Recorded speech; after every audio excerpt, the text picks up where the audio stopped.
Hi, everybody.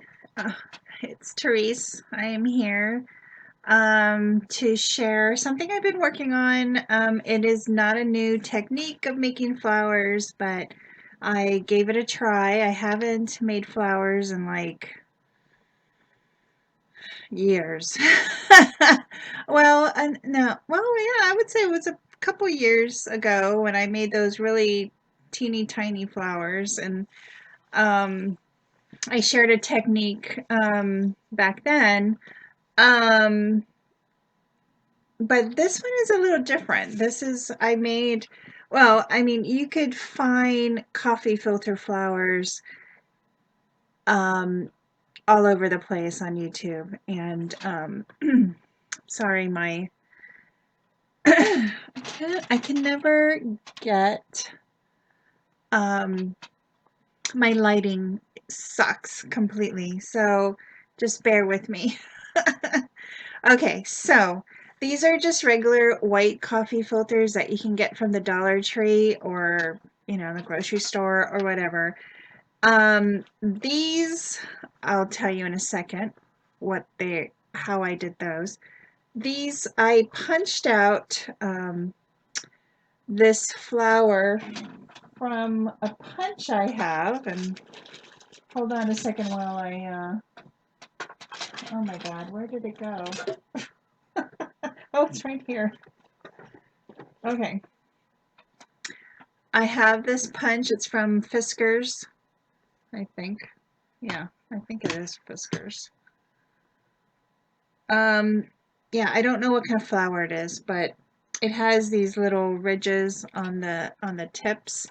Um, so okay, first I took the coffee filter and I sprayed it with good old Glimmer Miss. Now, I don't think they sell these anymore, probably at Tuesday Morning, but when back in the day these were really popular, and I got these little bottles from a class that I took. I believe, oh my gosh, I think it was at the expo here in Chantilly, Virginia. And so when we did the class, we had this whole bottle left. I mean, not a whole bottle, I think it was like halfway. So I've been hoarding it. And I'll admit it, I've been hoarding it. Um, and I sprayed the whole coffee filter, and the coffee filter is pretty big. And then I punched it out with my punch. And what I did was I crumpled it up into a ball, and then carefully, um, open it up. I mean, it's dry, so, but coffee filters, they're thicker than, well, no, they're still like thinner, but they're more durable, I think. So you open it up, it's really crumpled, and it has all that cool texture to it. And what I did was I layered like five of these, offsetting the petals a little bit. I poked a hole in the center, and I added my stamens.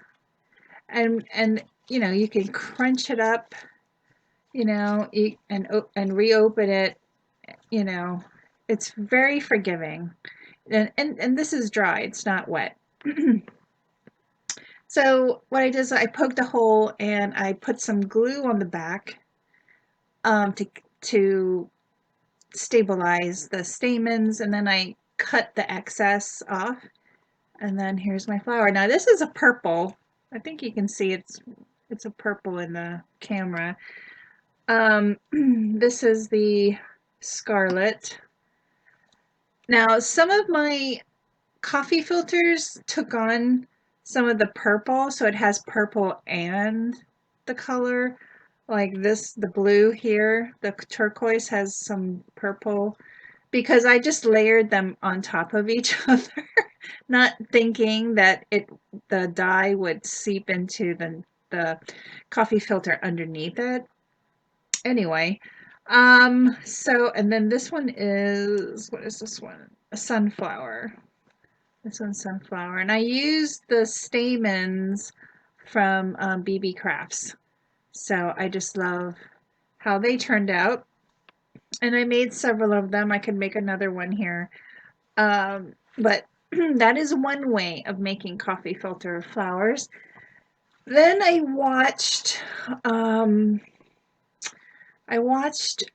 Christina Betts here on YouTube, and she had done something similar. Her technique was different in the way that she used a stencil on her coffee filters, which was it just gave it a different look. But all I did was I took the sprayed coffee filter, and just like her, I cut them into strips.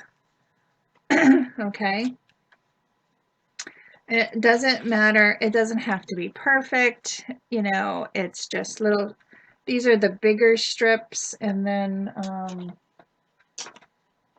that's a bigger strip. And then here's, as you get to the center of the coffee filter, you get these smaller strips. And you just cut it around into a circle, not into a like a rolled rose. I mean, you could absolutely do that with these filters as well. And then here's the center. I could punch more flowers out and make more of these flowers. I mean, I'm not gonna let this go and not be used. I'm gonna use them one way or another. But what I did, and what Christina Betts did, is that she did a running stitch with some thread and ran it around and put it on a circle. Like, I punched out a whole bunch of circles, and I did 2 layers, right? I did the small one and then the big one. And I think, if you really want to make this really full, you could do another layer and it will be much fuller and stuff, but I didn't want it too full, you know. And then I just added a button. Now these you could distress with some, some distress ink from Tim Holtz. Like, this is such an old pad I've had for years, but it's still good. I just have re-inkers and I re-ink it, and the pad is wonderful. The felt on here is, it's lasted me for at least 10 years.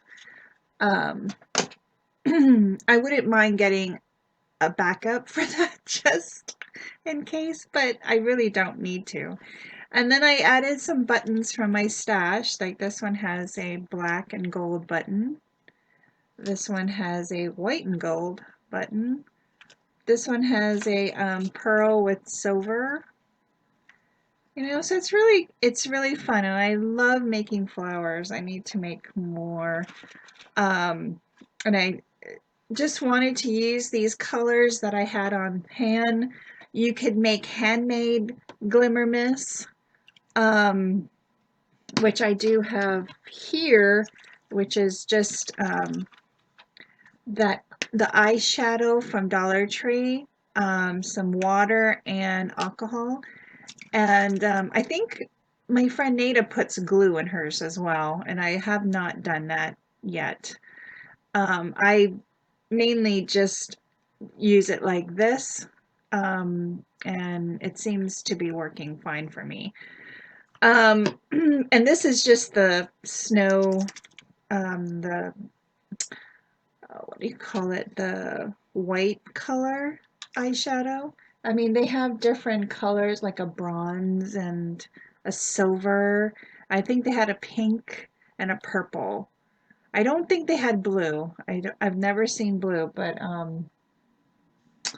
yeah, you can make your own glimmer mist and do this technique as well. So I just wanted to come on real quick and share my project, well, not my project, but my what I've been working on for the past week.